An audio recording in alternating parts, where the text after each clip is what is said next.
한 기업이 바다 건너 거대한 공장을 짓기 위해 무려 11조 원이라는 천문학적인 돈을 쏟아부었습니다. 그 주인공은 바로 현대자동차 그룹입니다.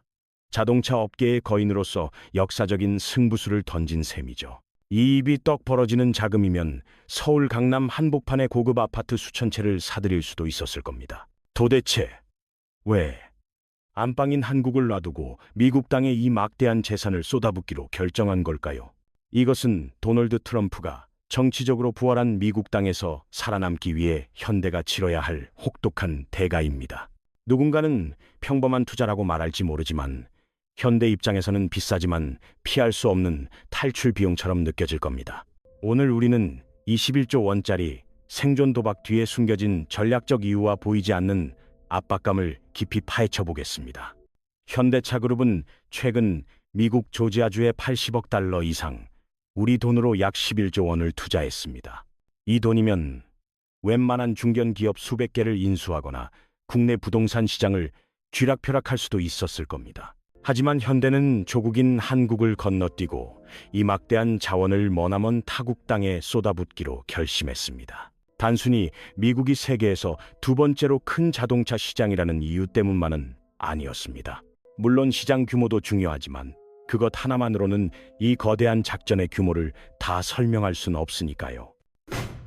현대는 이미 수십 년 전부터 미국에 차를 팔아왔고 엘라베마에는 오래된 공장도 돌리고 있습니다. 진짜 핵심 질문은 이겁니다. 왜 하필 지금, 왜 이토록 어마어마한 돈을 쏟아부어야 했는가? 냉정하게 말해서 지금 경영진의 머릿속에는 성장보다 더 절박한 생존이라는 단어밖에 없을 겁니다. 이 투자 없이는 급변하는 글로벌 판도 속에서 회사의 미래가 없다고 판단한 것이죠. 자동차 산업은 철저하게 규모의 경제와 대량 생산이라는 차가운 논리로 돌아가는 세계입니다. 차를 많이 팔수록 대당 생산 단가는 낮아지고 결국 더 큰 이익을 남길 수 있는 구조니까요. 현대는 오래전부터 한국 내수 시장만으로는 세계 무대에서 경쟁하기엔 턱없이 좁다는 걸 깨달았습니다. 그래서 회사의 명운을 걸고 한국에서 만든 차를 전 세계로 내보내는 공격적인 수출 전략을 택했죠. 한국에서 차를 만들어 미국으로 실어 나르는 방식은 수년간 승리 공식처럼 통했습니다. 한국의 숙련된 노동력과 탄탄하고 효율적인 부품, 공급망 덕분에 가능한 일이었죠. 게다가 환율까지 도와준 덕분에 수출된 차량은 해외 시장에서 꽤 괜찮은 가격 경쟁력을 가질 수 있었습니다. 하지만 미국이 갑자기 게임의 룰을 바꿔버리면서 이 오래된 성공 방정식은 산산조각 나기 시작했습니다. 트럼프 전 대통령은 미국 땅 밖에서 만든 수입차에 무려 25%의 관세를 때리겠다고 선언했습니다. 또한 전기차 보조금은 오직 미국 안에서 만든 차에만 주겠다고 못 박았죠. 이건 한국에서 아무리 차를 잘 만들어봤자 가격 경쟁력이 순식간에 증발해 버린다는 뜻이었습니다. 게다가 전기차 시대로의 전환은 자동차 시장의 판을 송두리째 뒤흔들고 있었습니다. 테슬라 같은 새로운 강자들이 등장했고 중국 전기차 업체들도 무서운 속도로 치고 올라오기 시작했죠. 현대 경영진은 기존 방식만 고집하다가는 뒤처질 수 있다는 깊은 위기감에 휩싸였습니다. 결국 현대는 울산의 상징적인 생산 기지를 확장하는 대신 미국 조지아를 선택하는 어려운 결정을 내렸습니다. 21조 원의 투자는 최대 시장에서 발을 붙이고 있기 위한 처절한 생존 비용이었던 셈입니다. 왜 이런 극단적인 선택이 필요했는지 이해하려면 그들을 옥죄어오는 구조적인 요인들을 살펴봐야 합니다. 현대차 하면 많은 분이 가장 먼저 떠올리는 게 바로 노조 문제일 겁니다. 수십 년 동안 강성 노조가 현대의 글로벌 행보를 발목 잡고 있다는 지적은 끊이지 않았죠. 일리가 있는 말이지만 사실 노조 문제는 어제 오늘 일이 아닙니다. 1987년 민주화 이후 노조는 회사 경영에 막강한 영향력을 행사해 왔으니까요. 경영진은 30년 넘게 내부의 노동 문제와 씨름하며 나름의 균형을 찾으려 애써왔습니다. 만약 노조가 유일한 문제였다면 현대는 진작에 주력 공장을 해외로 다 옮겨버렸을 겁니다. 그렇다면 2020년대에 도대체 무슨 일이 있었길래 갑자기 미국 생산에 올인하게 된 걸까요? 2020년대 들어 두 가지가 결정적으로 변했습니다. 바로 트럼프의 귀환과 엄청난 데이터 격차의 등장이죠. 먼저 2024년 대선에서 도널드 트럼프가 다시 백악관에 입성하며 공격적인 미국 우선주의를 외쳤습니다. 그는 수입차에 강력한 관세를 예고하며 미국 밖에서 만든 차 앞에는 거대한 장벽을 세워버렸죠. 동시에 바이든 정부의 인플레이션 감축법, 즉 ERA도 여전히 미국 시장의 핵심 변수였습니다. 이 법은 오직 미국 땅에서 최종 조립된 전기차에만 달콤한 보조금을 주도록 아주 정교하게 설계되었으니까요. 이 구조는 한국에서 만들어 수출하는 차가 보조금 혜택을 단 한 푼도 받을 수 없다는 것을 의미합니다. 현대차 경영진에게 이 상황은 핵심 시장에서 정말 답답하고도 근본적으로 불공정한 억울한 싸움을 강요하는 것이었습니다. 울산 노동자들이 아무리 완벽한 차를 만들어낸다 해도 미국산 제품과는 불리한 조건에서 싸워야만 했습니다. 미국산 테슬라는 보조금을 챙겨 가격 경쟁력을 높이는데 한국산 현대차는 그런 금전적 혜택을 전혀 누릴 수 없기 때문입니다. 두 번째, 큰 변화는 급변하는 자동차 산업 내에서 벌어지는 글로벌 기술 경쟁의 판도 변화입니다. 이제 자동차는 단순한 기계 덩어리가 아닙니다. 복잡한 소프트웨어를 탑재한 바퀴 달린 고성능 컴퓨터로 빠르게 진화하고 있습니다. 이 새로운 시대의 승자는 가장 똑똑하고 민첩하게 반응하는 소프트웨어를 개발하는 회사가 될 것입니다. 판돈이 걸린 이 게임에서 개발에 필요한 가장 귀중한 자원은 이제 강철이 아니라 바로 데이터입니다. 도로 상태, 교통 흐름, 운전자 습관 등 주행 중에 차가 수집하는 모든 정보가 아주 귀중한 데이터로 취급됩니다. 기업이 더 많은 데이터를 모을수록 차량은 소비자에게 더 똑똑하고 유능한 존재로 거듭나게 됩니다. 컴퓨터의 문제 해결 방식인 알고리즘은 학습할 데이터가 많으면 많을수록 더 정확한 판단을 내릴 수 있습니다. 현재 테슬라는 다른 모든 전통적인 제조사들과 비교했을 때 이 데이터 경쟁에서 압도적인 우위를 점하고 있습니다. 전 세계 수백만 대의 테슬라 차량이 실시간 주행 데이터를 중앙 서버로 전송해 분석하고 있기 때문입니다. 이렇게 끊임없이 들어오는 정보 덕분에 테슬라의 자율주행 시스템은 매일매일 눈에 띄게 똑똑해지고 있습니다. 결과적으로 현대차는 실제 주행 데이터를 수집하고 활용하는 이 결정적인 경주에서 뒤처지는 상황에 놓이게 되었습니다. 노조 문제는 늘상 있었던 일이지만 도널드 트럼프의 귀환과 벌어지는 데이터 격차는 완전히 새롭고 치명적인 변수로 떠올랐습니다. 기존의 국내 문제에 이런 새로운 글로벌 변수들까지 더해지자 현대차 경영진은 더 이상 한국에만 머물러선 안 된다는 걸 깨달았습니다. 결국 경영진에게 남은 유일하고도 현실적인 전략은 생산시설을 미국으로 옮기는 것뿐이었습니다. 그 결과 회사의 생존을 지키고 글로벌 시장에서 계속 경쟁하기 위해 11조 원이라는 역사적인 결단을 내리게 된 것입니다. 2025년 4월 트럼프 대통령은 모든 수입 자동차의 25%라는 무거운 관세를 공식적으로 부과했고 외국산 자동차들에게 거대한 장벽을 세웠습니다. 관세란 정부가 외국에서 들어오는 물건에 매기는 일종의 세금을 말합니다. 그 충격을 쉽게 설명해 보겠습니다. 한국 공장에서 만드는데 3천만 원이 드는 자동차가 있다고 가정해 봅시다. 이 차를 미국으로 수출하면 25%의 관세가 붙어 최종 비용이 750만 원이나 더 늘어나게 됩니다. 결국 미국 소비자는 똑같은 차를 사는데도 총 3,750만 원을 지불해야 하는 셈이죠. 반면 미국 공장에서 만든 차는 이런 관세를 피할 수 있어서 소비자 가격이 그대로 3천만 원에 유지됩니다. 이 정책은 20%가 넘는 가격 차이를 만들어 한국산 수입차가 현지 생산차와 경쟁할 때 심각한 불리함을 안게 합니다. 더 싼 국내산 대안이 있는데 굳이 비싼 돈을 더 주고 수입차를 살 소비자는 거의 없으니까요. 이런 새로운 무역 장벽을 헤쳐나가는 동안 현대차 경영진이 느꼈을 재정적, 전략적 압박감은 실로 엄청났습니다. 2025년 상반기에만 현대차와 기아는 추가 관세 비용으로 4조 원이 넘는 돈을 지불해야 했습니다. 이 4조 원은 단순히 이익이 줄어든 게 아니라 회사가 피할 수 없이 써야만 했던 직접적인 운영 비용이었습니다.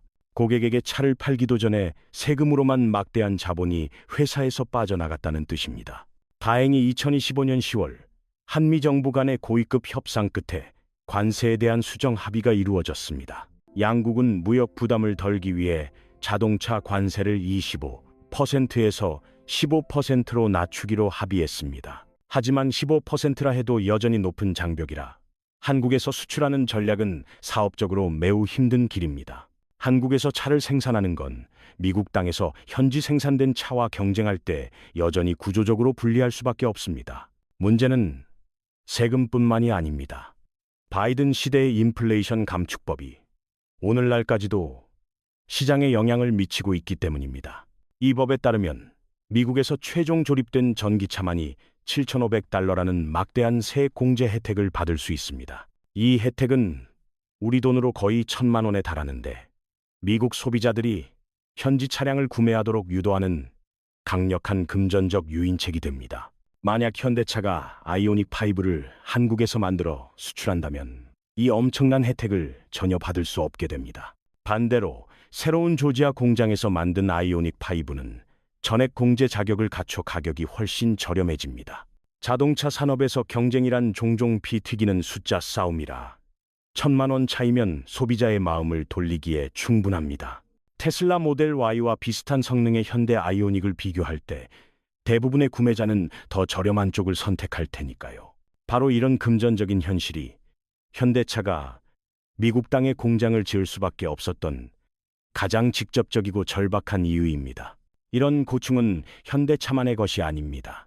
독일의 폭스바겐 같은 다른 글로벌 거대 기업들도 역사적이고 치명적인 위기에 직면해 있습니다. 폭스바겐은 오늘날 88년이 넘는 역사를 자랑하는 업계에서 가장 오래되고 확고한 거인 중 하나입니다.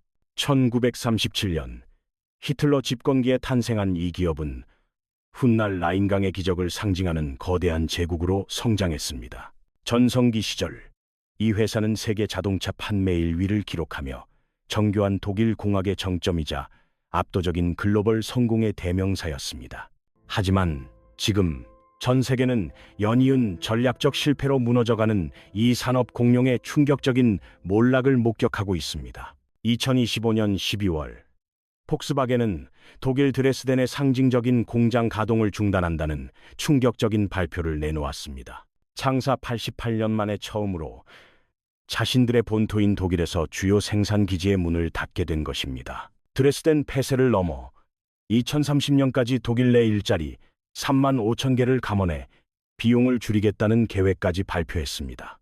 이 거인을 쓰러뜨린 두 가지 결정적 원인은 바로 중국 시장에서의 패배와 늦어진 전기차 전환이었습니다. 한때 중국 내 외국계 브랜드 1위를 호령했던 폭스바겐이었지만 현지 전기차 브랜드들의 무서운 성장세에 시장 점유율을 빠르게 빼앗겼습니다.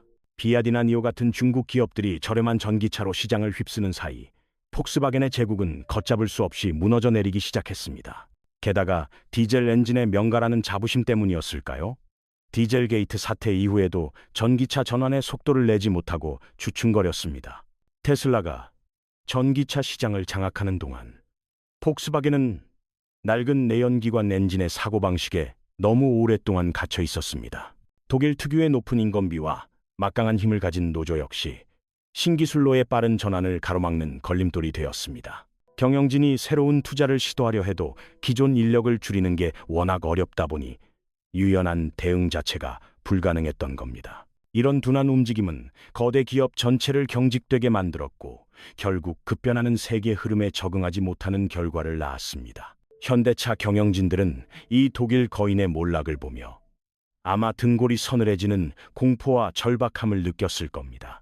강성 노조, 높은 인건비, 그리고 전환 압박까지 폭스바겐이 겪은 문제들은 현대차가 안고 있는 내부 고민과 소름 돋게 닮아 있었기 때문이죠.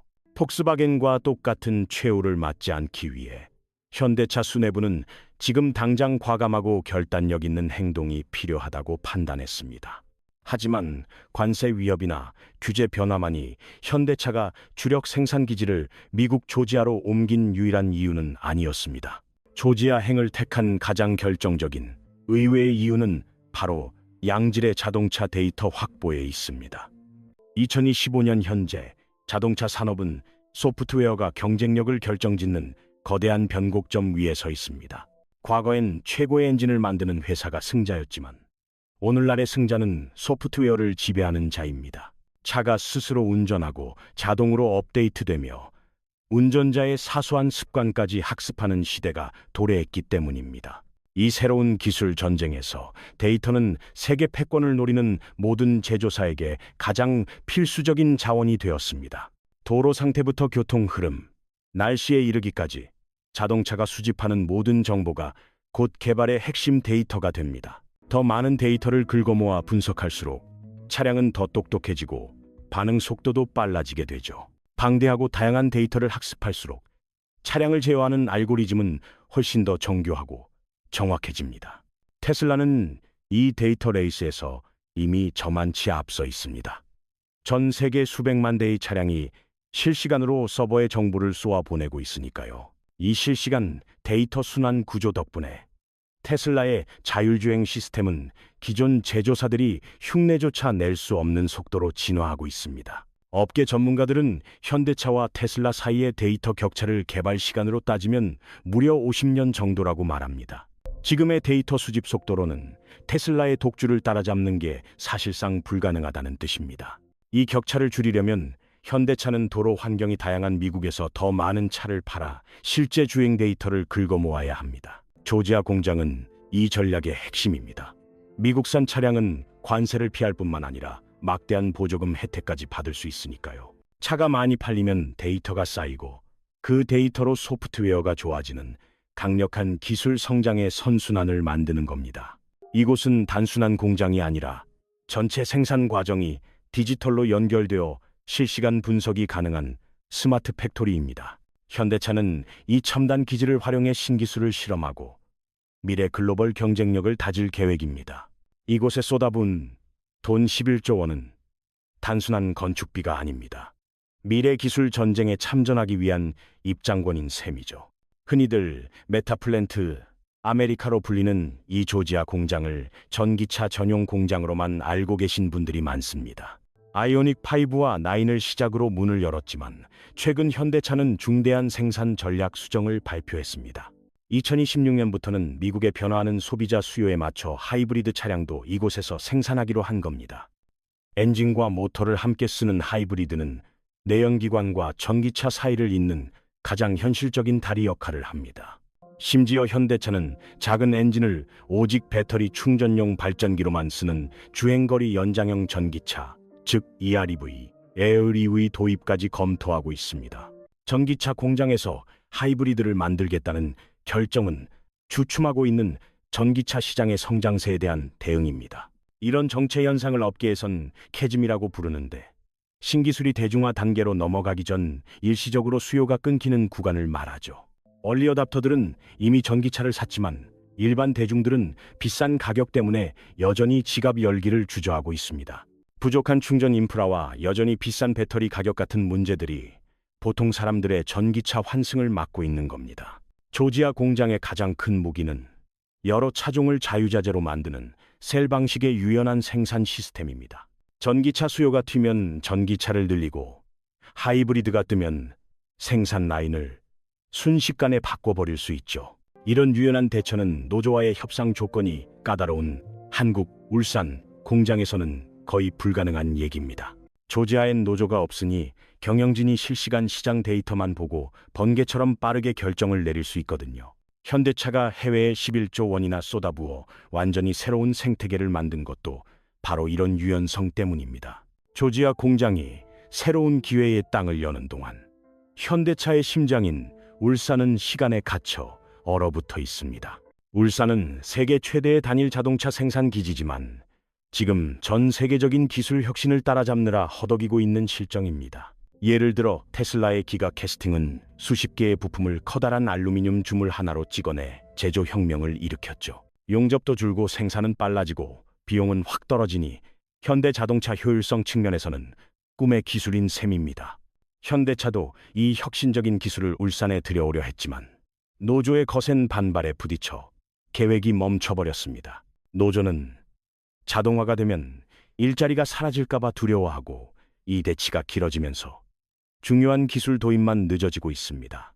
그 와중에 한국 현대차 생산직의 평균 연봉은 성과급을 합쳐 1억 원을 훌쩍 넘겼습니다. 돈 많이 받는 게 죄는 아니지만 생산성이 그만큼 안 따라오니 회사 입장에선 국내 투자가 점점 손해보는 장사가 되는 거죠. 오래 일한 분들이야 기계한테 일자리를 뺏길까 무섭겠지만 냉정한 글로벌 경쟁은 우리 사정을 봐주지 않습니다. 결국 경영진은 꽉 막힌 한국보다 조지아에 투자하는 게 훨씬 빠르고 유연한 결과를 낸다고 결론 내린 겁니다. 이런 흐름은 공장은 남지만 핵심 기술과 투자는 해외로 다 빠져나가는 이른바 산업 공동화 현상을 부르고 있습니다. 한때 한국 노동자들의 부러움을 샀던 그 고연봉 일자리가 역설적으로 그들을 보호하려던 혁신 거부 때문에 위태로워진 겁니다. 변화를 막아 일자리를 지키려던 노력이 결국은 일자리 씨를 말려버릴 수도 있다는 뼈아픈 아이러니죠. 현대차의 막대한 돈이 조지아, 엘라베마, 인도로 흘러가면서 한국 자동차 산업의 미래는 점점 안개 속으로 빠져들고 있습니다. 이건 현대차만의 문제가 아닙니다. 삼성이나 SK 같은 다른 한국 대기업들도 해외 생산 기지를 무섭게 늘리고 있으니까요. 우리는 트럼프의 관세부터 글로벌 데이터 격차까지 현대차가 11조 원을 움직일 수밖에 없었던 깊은 속사정을 살펴봤습니다. 폭스바겐의 몰락이 준 경고와 울산의 기술 정체는 현대차를 살기 위해 바다 건너로 밀어내는 결정타가 되었습니다. 현대차의 이 파격적인 선택, 과연 기업이 살기 위한 어쩔 수 없는 결정이었을까요? 아니면 국내에서 다른 길은 없었을까요? 다음 영상에서는 거인 기업이 떠나면서 생존 위기에 몰린 한국 부품 업체들의 이야기를 깊이 파헤쳐 보겠습니다. 복잡하게 돌아가는 글로벌 경제의 미래를 놓치지 않으려면 구독과 좋아요 꼭 눌러주세요.